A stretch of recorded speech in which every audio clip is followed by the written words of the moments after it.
Down.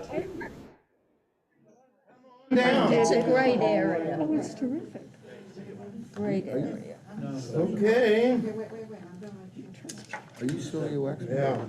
I'm Are sorry. you Sylvia Waxman? No, Wagman. Huh? No. Wagman. So you can't deal with Isaiah for very long without dealing with the concept of the Messiah. We're going to spend a good deal of time on that today. So So good. let's look at Isaiah chapter 11. Okay? You all okay? Jerry? Bob? Are you ready to hear the word of the Lord? Amen. Hallelujah. Thank you. Can I have an amen?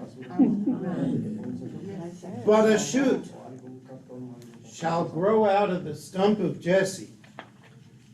Right? Who's the stump of Jesse? All right, that's the house of David. Right? A twig shall sprout from his stock.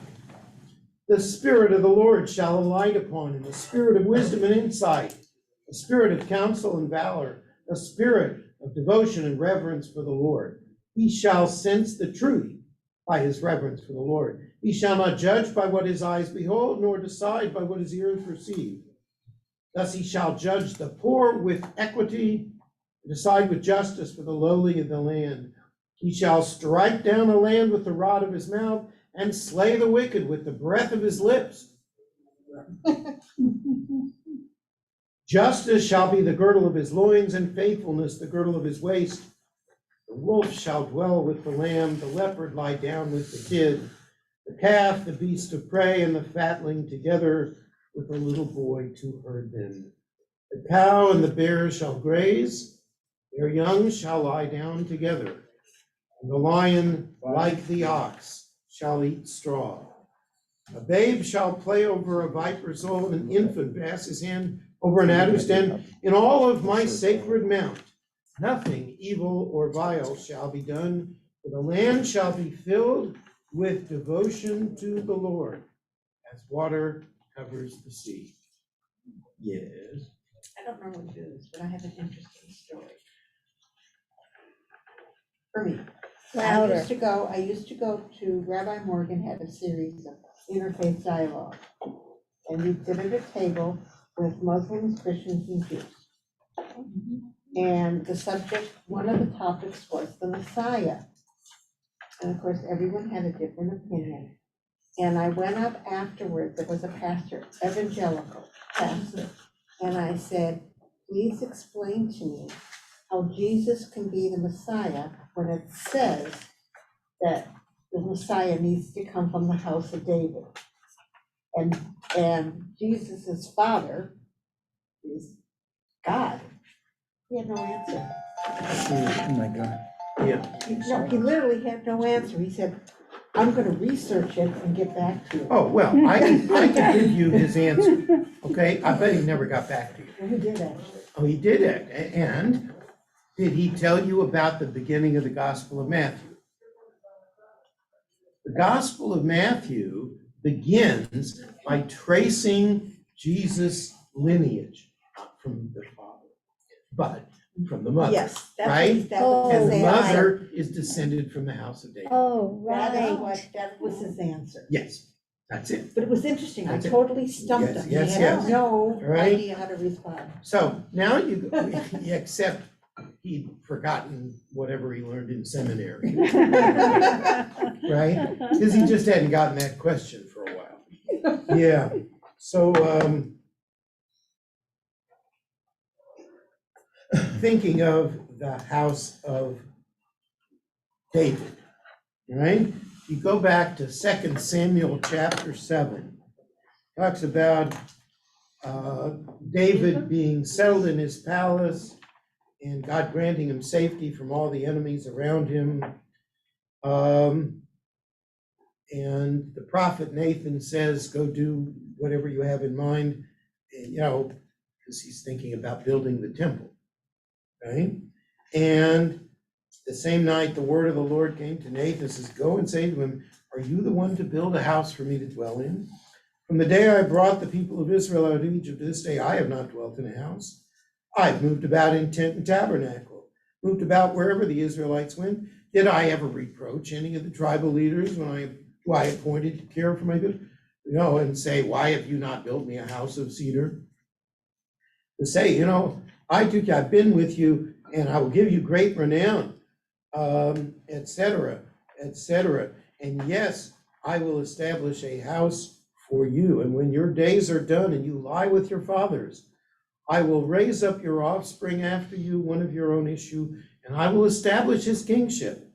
He shall build a house for my name, and I will establish his royal throne forever.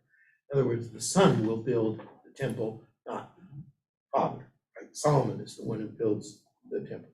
Okay? And when I shall be a father to him, and he shall be a son to me. When he does wrong, I will chastise him with the rod of men and the affliction of mortals. But I will never withdraw my favor from him as I withdrew it from Saul, whom I removed to make room for you. Your house and your kingship shall ever be secure before you. Your throne shall be established forever. Yeah. No, it didn't happen, but could. Still could, right? Hence the idea that the Messiah will be descended from the house of David. Right? Messiah is never explicitly mentioned in the 5 books of Moses, right? But this idea that a descendant of David would serve in this way became a major part of Jewish thought and, of course, Christianity, right? That's why the genealogy in Matthew. Yes, Jared. Okay, so somewhere in one of the midrashes, maybe it says, David, thank you for being here, but because of all the things, you were a warrior. A warrior in blood. You're not the man to build the temple, to build the house of peace. Right. Right? But he Sounds didn't, like the house of he didn't pies. say about the other things that were not in David's life, right? How many generations would they have to go back to the house of David? Doesn't refer to that. Today's time. It's before that happens, that David is told that he doesn't get to build the temple. It didn't say he's not worthy, right? It says he was a man of war, and we want the temple to be built by a man of peace. That's all. Okay? So I don't know how to figure it out. today, this is still part of Judaism. We include prayers for the Messiah in the Amida every weekday, right?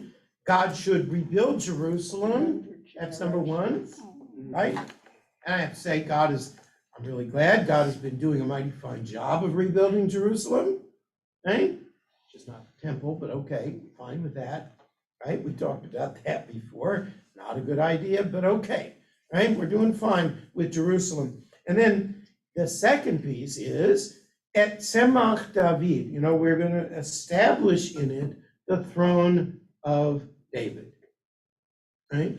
So that's something we pray for 3 times a day, every weekday.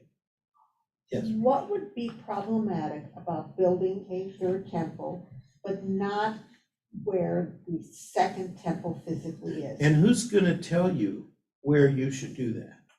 The architects. God is the architect. Mere mortals. Mere mortals. I'm sorry, that's not going to cut it. They're just not going to do that. God told me we should build it right here in Houston. But, yes, in the Beth Yeshurun parking lot. And Beth Yeshurun is already pretty big. Yeah. Some people call it Temple Beth Yeshurun, They right? can So, use the yeah, all you need is the parking lot for the stockyards that will be required when you reestablish the sacrifice. Does the Torah mention the sacrifice will be reestablished in the coming of the Messiah? Yes. No, not the Torah, okay?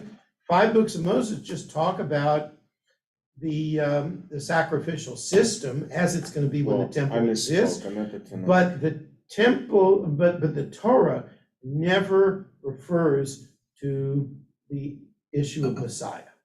Well, I meant the Tanakh, I didn't mean the Torah. Oh, the Tanakh, well, here we are, Isaiah chapter 11. But does it talk about the reestablishment? The establishment of the temple, I mean, a lot of this is still in the time when the temple exists, right? So, actually, last hour, we looked at this piece from Zechariah, I think it's chapter 9, where it actually talks about the rebuilding of the temple. There's lots of stuff in the prophets about the rebuilding of the temple, right? So the answer is yes. But the real question is, what about the Messiah? That's what I was gonna say. How many years are we talking about? 3,000 years? To what? From the time that this was all written with the. Oh, so the time of Or King maybe- David and King Solomon? Yeah. Yeah, that's about 3,000 So years. that's 150 generations. Cool. How do you determine who's from the house of David with 150 generations? Well, I can tell you that I can't claim anything, okay? I have a family tree that goes back about So you 3 have to do a generations. genetic, you have to find the bones and do a 23andMe, a genetic analysis to determine, Apparently, Well, you if it's know. Who's from the miraculous, house? it won't be an issue. excuse me? If it's miraculous, it won't be an issue. Yes, I mean, you would I mean, think that if the If it's bus, truly a miracle situation, let's put it this way, if the Right. bus that will take you from here to Jerusalem shows up, I'm going. you're going. I mean, yeah, wouldn't I you? mean, sure. why not? Yeah, Yeah. So it's an aspiration. it's an aspiration, Temple or bust? a temple of. Oh, that's right. Oh my Yeah, okay, you get the stay late today. All right. Modest time. So, here is what Maimonides says in his Mishnah Torah, his code of law, right? And the laws of kings and wars. That's what it is. It says, King Messiah will arise and restore the kingdom of David to its former state and original sovereignty.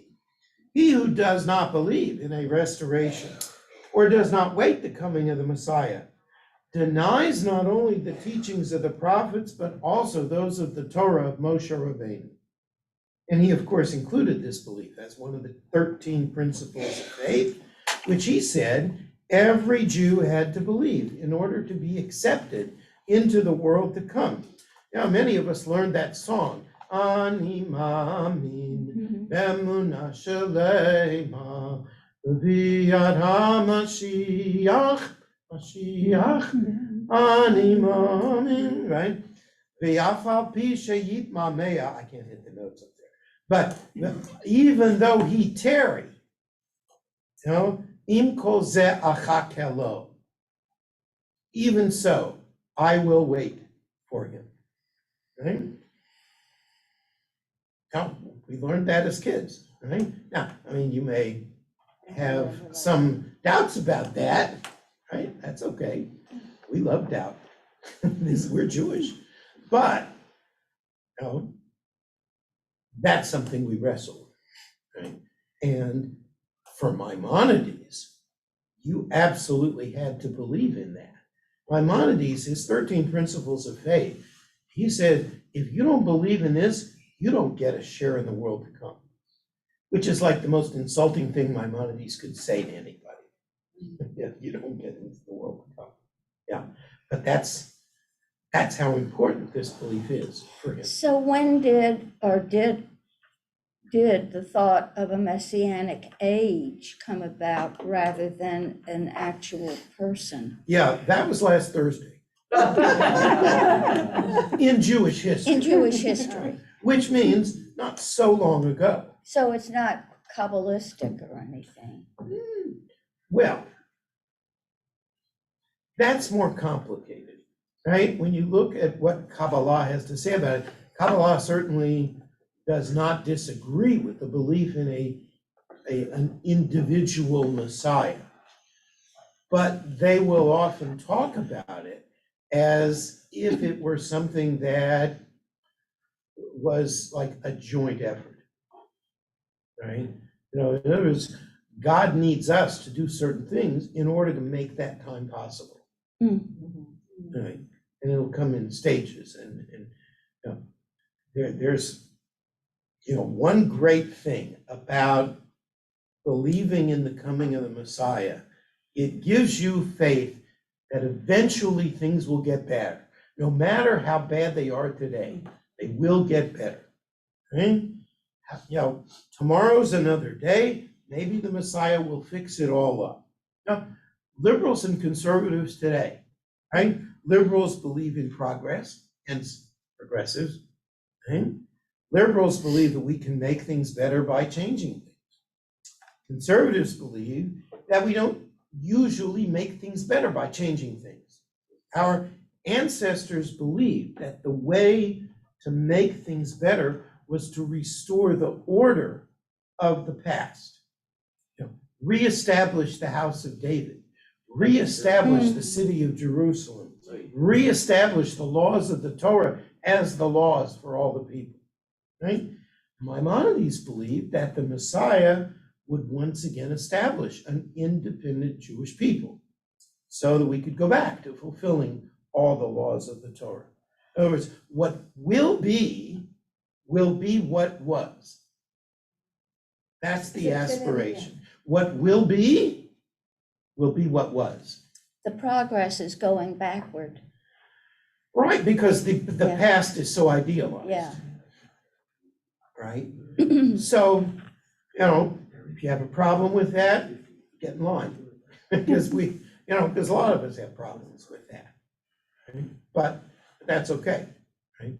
Still, there's the vision of someone who will come and make it better. Yeah. Yeah, sure. In the Art Scroll Center after the services, they have a whole section about Maimonides' 13 principles of faith and everything. Well, most Sidurim traditionally included Maimonides' 13 principles. Our Sidur only includes the Yigdal, which is this hymn which was composed after Maimonides died, which sort of is a poetic rendition of the 13 principles. But they have a whole section after the chakra service where the prayers about. Oh, yeah. And not the only thing in that, but the 13 principles are definitely part of that. So if you get into, certain Orthodox prayer books, they will teach people that this is something you should say every day and that you should believe in. Not every Orthodox Jew, however, believes in the 13 principles of Maimonides. Because Maimonides wasn't the only guy in town in Jewish history. But he's the one who got in the prayer book. Well, he's the one who got into the prayer book, but not every Orthodox prayer book even includes that. Yeah, I want to right. go back to something you said about reestablishing how things were in the past as a way to achieve the goal of the Messiah coming. Is that why many of the Orthodox communities, the way they dress, is that part of it at all? I don't think so, actually. I think that's more cultural. That's just cultural. Okay. It's like,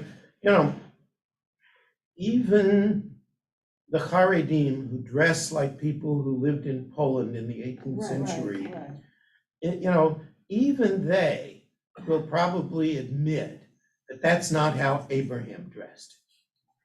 Well, it's not how Moses dressed. No, they probably dress like most Bedouins dress now. Yeah, exactly. Well, Because it's comfortable. Sure, it's hot as heck out there. you're telling me. Except, starting this time. So, anyway, they would say that we do it because this is how our fathers did it. Okay, it's more custom. Well, but it's very entrenched custom. Oh, yes. And most of them would not claim that that was required in order to be an Orthodox Jew, right? Even if they even use the term Orthodox. Orthodoxy is a modern construction, right? Right. Back in the day, there were Jews, Right. and Orthodoxy was born out of a response to the creation of Reform. And conservative was born as a reaction to both of them. Okay, so I want you to know that Heschel does not write much about the Messiah. If you look all the way through and you read all through this book on the prophets, you will not see much, okay? Almost nothing about the Messiah. may be a reaction to the Christian emphasis on reading the prophets as a prediction of the Messiah, right? And that's how Christians often read the prophets, that they're telling us that Jesus is coming, right? Which is a stretch, but that's their stretch. Where Heschel does talk about the Messiah is in his book, God in Search of Man, which I have gone through enough to have lost the front cover here. But I want to show you 4 passages from this book where he does talk about this. So, first of all, he says, the earth is filled with the glory, it is not filled with knowledge of the glory. In time to come, it quotes from Prophet Habakkuk, the earth shall be filled with the knowledge of the glory of the Lord as the waters cover the sea, unquote. Now the glory is concealed. In the time to come, he quotes from Isaiah chapter 40, the really second Isaiah, the glory of the Lord shall be revealed, and all flesh shall see it together. It is in this messianic sense that the prophet prays, let the whole world be filled with his glory, amen v'amen. And still, the glory is not entirely unknown to us. So what Heschel does here is the notion of the Messiah is put off to a distant time, right? So at a safe distance, shall we say, right? After all, it's been kind of dangerous to think of the Messiah as happening, tomorrow, right? Because every time we've done that, we've been disappointed. Yes, How Rob? integral is this idea of the Messiah to Judaism? Pretty much. So it's, okay. That's why I made the point of saying that it's something we pray for on a regular basis, right? So you got to start saying the Amida on weekdays, okay? Because there it is, right? I mean, do you want to be in the world to come or not? I want to get on that bus. You want to get on that bus. You're Yeah, not I'll go satisfied with somewhere. the world to come. You want to get on the bus in this world. Who's driving that bus? Well, the It won't Messiah, matter, don't worry about the it. Messiah. You know what I mean? That's the point. And if that bus comes up, to your front door, and it has Jerusalem on the front, and it parks on your lawn, you'll know why. Grab some clothes. Don't say you weren't warned. Okay. Yes, Jerry? I've heard some Orthodox rabbis say that due to all the communication things we have now, that we will get a text message from these rabbis. Yeah, it could well be, Yeah. I would want to know who sent the text message. I would send, does it have a little thing at the end where it says, reply stop to cease communications, right? It's the text and says, please buy gift cards. It's not the real Yeah. side. Yeah, if it says, please buy tchotchkes on your way, that's something else. If it's an email, look carefully at the address. I don't know if I could stop you, but go ahead. I'm very persistent. I know. Go ahead. Okay, explain to me more about the two messiahs, the Mashiach. No, not going there today. That's a whole nother subject, and I'm not getting into it. It's a rabbinic issue that there's like a precursor to the Messiah. Not going there. Okay? No. And not in this class. No, sorry. Okay, so here's a second passage from Heschel. Okay? He says, the Bible is not an end. Oh, I'm sorry, wrong paragraph. He who seeks an answer to the most pressing question, what is living, will find an answer in the Bible. Man's destiny is to be a partner rather than a master. There is a task, a law, and a way. The task is redemption, the law to do justice, to love mercy, and the way is the secret of being human and holy. When we are gasping with despair, when the wisdom of science and the splendor of the arts fail to save us from fear in the sense of futility, the Bible offers us the only hope.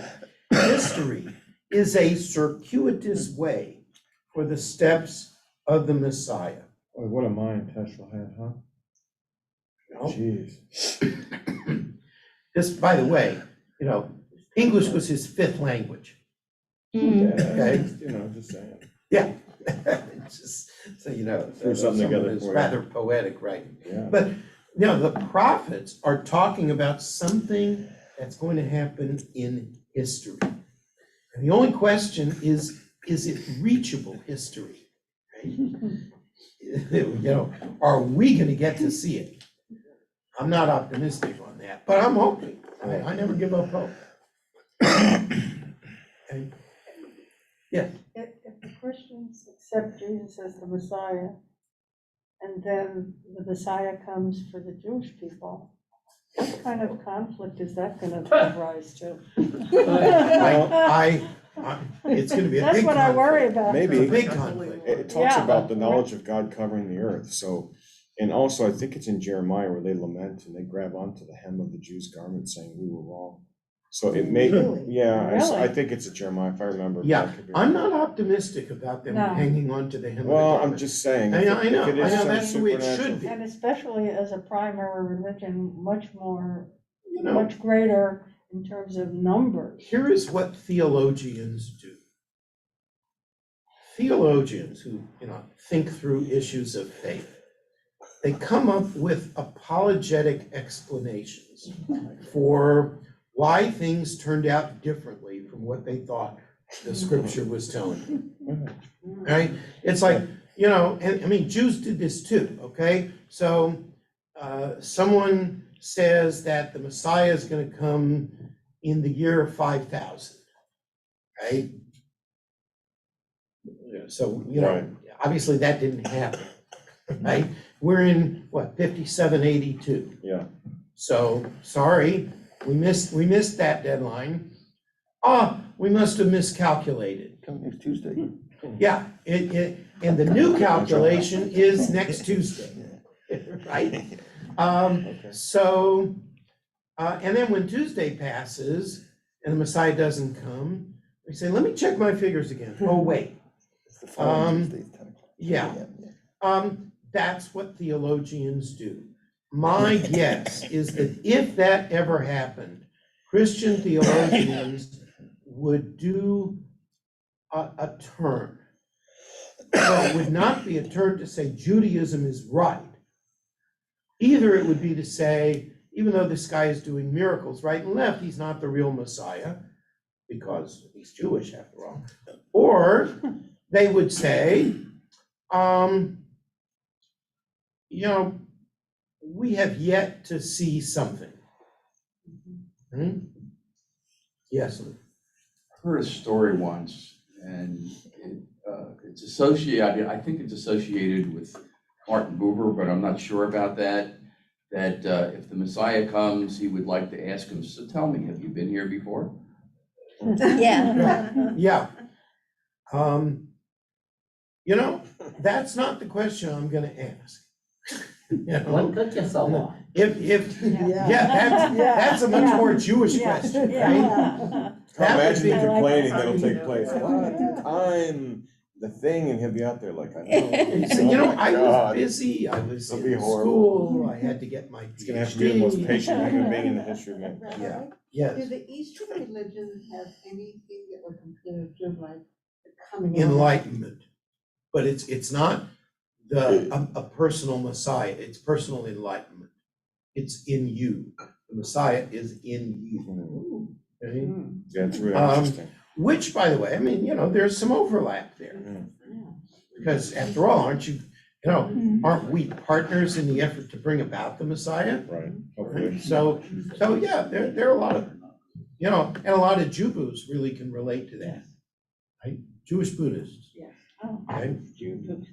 never heard that. Yeah, it's an old, Okay, next piece. Okay. Okay, so, In its present form, is the third piece from Heschel. In its present form, the Torah deals with matters that concern the material relations between man and man. In the Messianic eon, a wisdom higher than the one now found in it will be revealed in the Torah. Now we have the Torah. In the Messianic eon, we will have the crown of the Torah. Thus, the wisdom open to us in this eon is but the beginning of its revelation. Okay? So, and he quotes a piece from the Midrash around a verse from Ecclesiastes, for if a man live many years, let him rejoice. It means to let him rejoice in the joy of the Torah. And the verse continues, and remember the days of darkness. These are the days of evil. And the verse continues, for there shall be many. The Torah which a man learns in this world is vanity in comparison with the Torah which will be learned in the days of the Messiah. So it's like, new teaching, new understanding. That's what it means to have the Messiah. And everybody will get it, right? So, all those people that don't want to be vaccinated, on the day of the coming of the Messiah, they'll all be at Walgreens. Right? That is crazy, but it's very funny. Thank you, glad you like it. But there you are. What are all these people doing here? Yeah. And didn't you hear the Messiah just came? Yeah. So. He's in Walgreens. He's at Walgreens. No. It's Hey, you never know. When the Messiah comes, he's not necessarily going to go to Walgreens. I mean, they still sell cigarettes at Walgreens. Oh. Yeah. He's coming to the Messiah's coming to Beth Yeshurun. Well, that's questionable. Oh, I would not claim that. I asked Rabbi Strauss, maybe he knows. That's right. Ask the boss. Yeah, that's right. Got the hard questions for you. That's right. We have to get an access card. Yeah.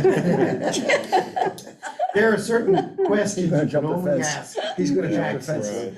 Yeah, it's like trying to ask a question of God, right? What's the code? How do you log in? He's gonna jump. That's a Right. whole, didn't you write a whole book about that? Sort of. Yeah. It's, Kinda. but it's more about questions than answers, and that's the problem. Yeah, Jerry, you had a question? Got a little funny. So if the Messiah shows up in the Galleria, will salespeople say get in line with the rest of the people? Or he can preach anything? I do not know. I don't Do think you have an that appointment? idea. As a matter of fact. Yeah. I Okay, don't think we're gonna change that. fourth piece from well, I mean, there is that notion that things will not change that much in the time of the Messiah, right? Well, it's not the end of the world, it's gonna be the end of the way we do things. Okay. So here's the fourth piece from God in Search of Man. It says there are two problems. There are particular sins, meaning the examples of breaking the law, and the general and radical problem of the Yetzer Hara, the evil drive, the evil impulse in man. The law deals with the first problem. Obedience to the law prevents evil deeds. Yet the problem of the evil drive is not solved by observance. The prophet's answer was eschatological. Behold, the days come, saith the Lord, when I will make a new covenant with the house of Israel, not like the covenant which I made with their fathers. This is from Jeremiah 31. I will put my law within them, and I will write it upon their hearts. And from Ezekiel 36, a new heart I will give you, and a new spirit I will put within you. And I will take out of your flesh the heart of stone, and give you a heart of flesh. And I will put my spirit within you, and cause you to walk in my statutes, and be careful to keep my ordinances. So, in other words, in this view, even human nature will be changed in the time of the Messiah. Right? So, Messianism, Heschel says, implies that any course of living, even the supreme human efforts, must fail in redeeming the world, it implies that history, for all its relevance, is not sufficient itself. History matters, but it's not enough. Right? Something radical has to happen to change history and to change us. And that is why we have to have a Messiah. Wow. Somewhere down the road. Right? I want to say a word about the word Mashiach, Messiah, right? Mashiach, Isaiah doesn't use this word, but Mashiach means anointed, right? Because Jewish kings were anointed with oil, right? And eventually the Redeemer mentioned by Isaiah and other prophets came to be known as Mashiach. When the Hebrew Bible was translated into Greek, the word became Christos, right? Hence the Christ and Christianity, right? The act of redemption, the anointing, right?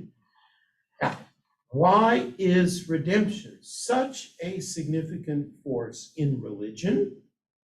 The answer to that is very simple, and Heschel just, sort of alludes to that.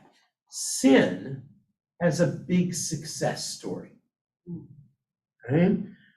What happened in the Garden of Eden? Oops. It was her fault. Cain.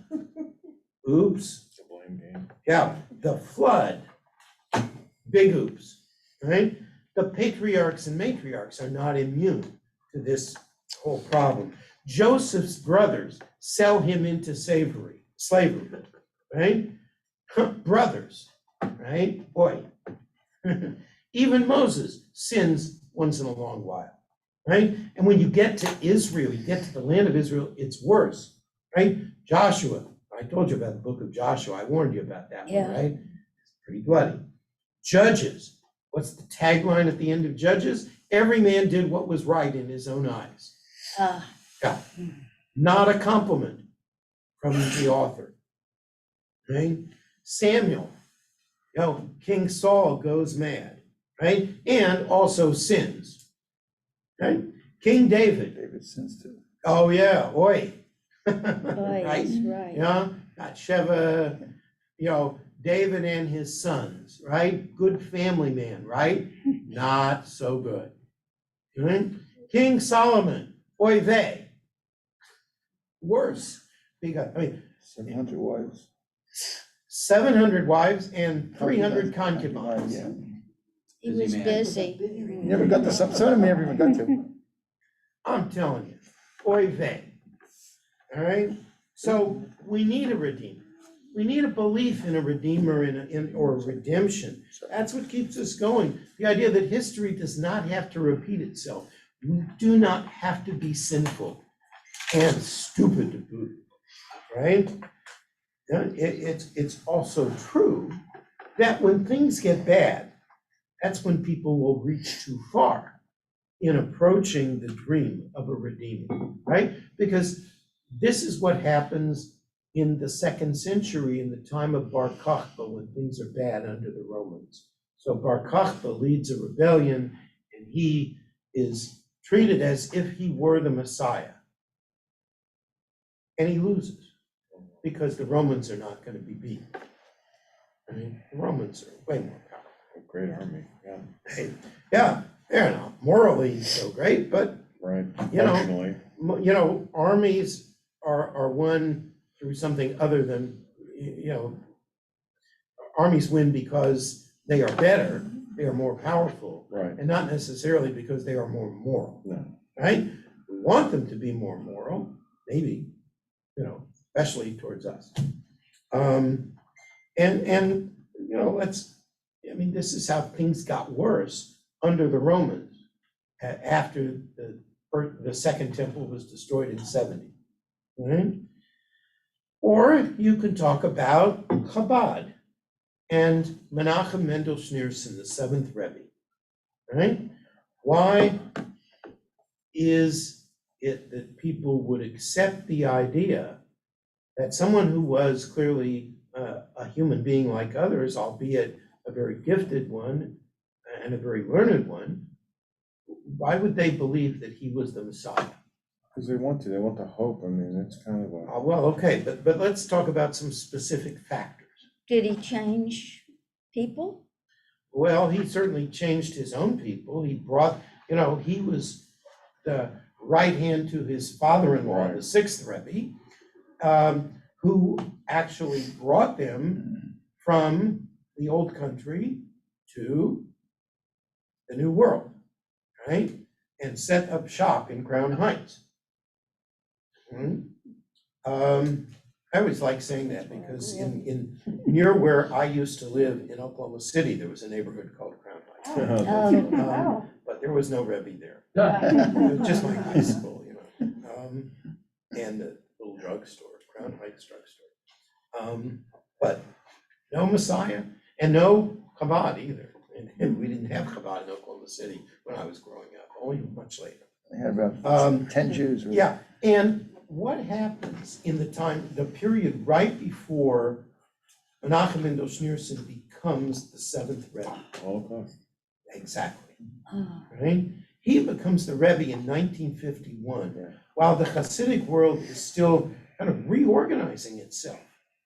And so it's a time when things have already gotten so bad they can't get much worse. It could, but thank God they didn't, but still, right? So, it's gotta be time, right? We can't wait any longer for the Messiah.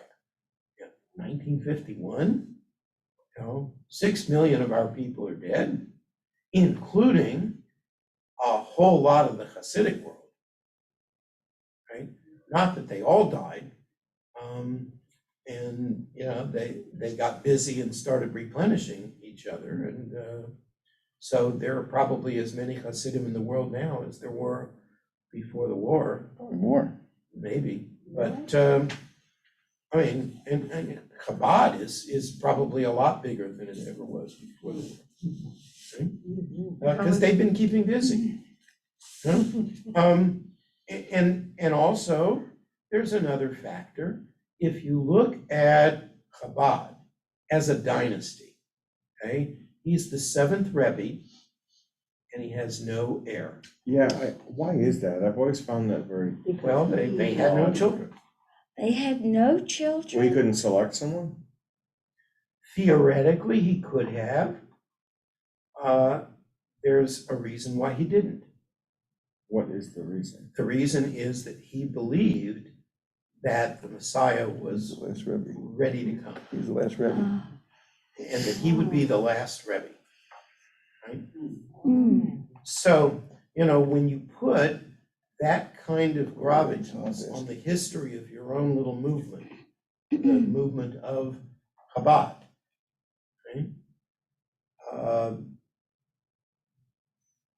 That encourages people to think of your situation as messianic, right? And that's why if you go to Crown Heights, to the big Chabad synagogue on Eastern Parkway, or if you go to Kfar Chabad in Israel, which is the replica of 770 Eastern Parkway, they will have signs on the wall, say, Yehi Adoni HaMelech HaMashiach. May my Lord, the King, the Messiah, live. What does that mean? May he come back to life. So how is he viewed today, Rabbi? Well, there are three groups. There is one group within Chabad that says, he's not the Messiah. Messiah might be near, but it clearly wasn't him because he died. He's not coming back, right? Second camp, which is very significant, I would say, especially among hardcore Chabad, not, people who live in Crown Heights and in Kfar Chabad, or who are, heavily attached to those centers. You won't hear it from the representatives of Chabad for the most part. Right? But that position is that the Rebbe is dead but will come back as the Messiah. He is the Messiah, and at the right moment, he will come back. The third camp is very small, but it's interesting. The third camp holds that the Rebbe has become God incarnate. Whoa. That doesn't Kid you not. sound very Jewish. I kid you not. I didn't say it was Jewish. Yeah. I mean, the whole notion that the Rebbe could come back to life and be the Messiah doesn't sound very Jewish to me either. Okay? God incarnate, a person becoming God incarnate. Yeah, that's not. Maybe I just need to make some money and move to Brazil. Go live on the beach and mind my own business. Are those the Chabad groups that are in Houston that so many people like? No, you That's won't first- find this third group in Houston. It's the first group in What Houston. about the second one? The ones that I've spoken with, You yeah. know, if they believe it, they're very quiet about it. Yeah. It's the first group. So mostly Because it's it the doesn't, first. it doesn't play well in the press, Right. right? It doesn't help fundraising. I've also heard that in every generation, they've been told by a Chabad rabbi that they believe there is a person that could possibly be the Messiah. Oh, yeah. Just And by the way, that's true in other Hasidic groups as well, but it's Okay. much more muted. The way it appears is, they will say, well, you know, it's clearly not the time for the Messiah, but if anyone in this world could be the Messiah, it would be our Rebbe. It would be my Rebbe, Not right? right You over with. know? That would be, but it's not time, so, you know. Okay, yes, Jerry. Okay, Bill the prophet said, man is not God and all that. And it's. Yeah, we don't pay that much attention. No, but the thing was, they say he was the greatest prophet for the Gentiles, and he talked to God. And so we have that in our Torah, right? So we don't pay any attention to that? We don't pay much attention to that as far as the theology of it is concerned. Look, what the rabbis did, by and large, with the notion of Messiah,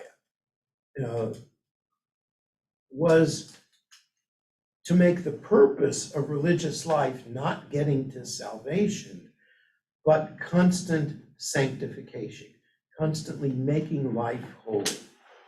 And if that led to redemption, ultimately, all better. But meanwhile, this is what we have to do, right? And that, of course, is always present. It is always possible. You can always make life holier, more divine, right? So what we're going to do next time, because we're almost out of time today, is we're going to look at what the Talmud says about the coming of the Messiah, right? I'll just give you a little tidbit here, Will there okay? be class next week? No, I'm sorry, 2 Not weeks. next week. Okay. In 2 weeks. No, No, no, no Yes, class we are next not week. having class next Sunday. Yes, because, everybody is Michelle. Thanks be to everybody. So in the 3rd century, the sage named Rav said, "The appointed times for the Messiah have come and gone." In other words, all the predictions about when the Messiah is coming. "So all we have left are repentance and good deeds." Okay? That sounds like mainstream Judaism, doesn't it? Yeah, I like that. Yeah. Other speculation, okay, more speculative, okay? Says, Messiah will come when all the people repent for a single day. Right? Like if we could only make All that the happen. Jewish people or all the Yeah, people? sure, let's just leave it at Jewish people, Okay. right? Now, Don't make it only, too difficult. let's not ratchet up the degree of difficulty any more than necessary, right? Okay, or the Messiah will come if all the Jews observe a single Shabbat according to the Torah. Only one, right? If only. Yeah, yeah. Can I get everybody here to buy into that? Sure, but I don't think Let's it's. do will it, see happen. what happens. Yeah, what's the harm in trying, Not right? just us, every Jew in the world, not just the ones that have been here. Yeah, I By mean, whose standard of observance? mine, of course, but you see, this is why it's hard, because people start asking questions. Well, Rabbi, can I use electricity? Just do nothing for one day. Oh, that's not it. Right? There are positive things you have to do to observe Shabbat. Right? Aren't you gonna come to shul? You're gonna walk, You gotta right? walk, you can't drive. Sure. That's Or not- aren't you going to? That's not part of Torah Shabbat. I'm gonna go down the road throwing out pans. Depends. By Eruv. Depends on who you ask. You ask me? Well, my point is that it's a pretty high bar. Okay? Even if I make it easy, it's still a high bar. It almost makes me To think. get they did- all the Jews to do anything. Right. On the same Good luck. day. Yeah. Please. Good luck on that. Yeah. Yeah, Even to agree that we're gonna do the same thing. yeah. You've already said Okay, two deuce. you've So already said we'll two see deuce more opinions. suggestions about this next time. Thank you, Thank you all very Thank you, much. We'll see you Rabbi.